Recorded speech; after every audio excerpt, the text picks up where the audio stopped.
ഒരുപാട് പേർക്ക് അപകടം ഉണ്ടാക്കുമെന്ന് വെച്ച് കഴിഞ്ഞാൽ ഇതിൻ്റെ മോർട്ടാലിറ്റി റേറ്റ് നോർമലായ ഒരു വ്യക്തിയിൽ വളരെ കുറവാണ്.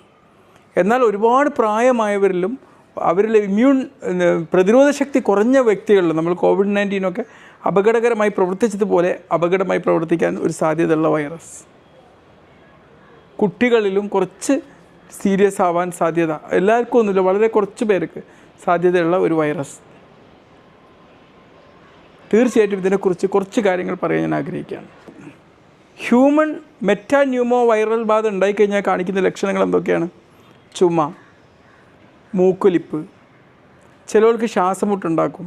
ഈ ആസ്മയൊക്കെയുള്ള രോഗികളാണെങ്കിൽ അവർക്ക് കുറച്ചുകൂടിയും ഈ ശ്വാസം മുട്ടലൊക്കെ കൂടുതലായിട്ട് അനുഭവപ്പെടുന്ന ഒരു സാഹചര്യം ഉണ്ടാവും. പനി, തൊണ്ടവേദന, സാധാരണ ഒരു റെസ്പിറേറ്ററി ഇൻഫെക്ഷനിൽ അല്ലെങ്കിൽ സാധാരണ ഒരു വൈറൽ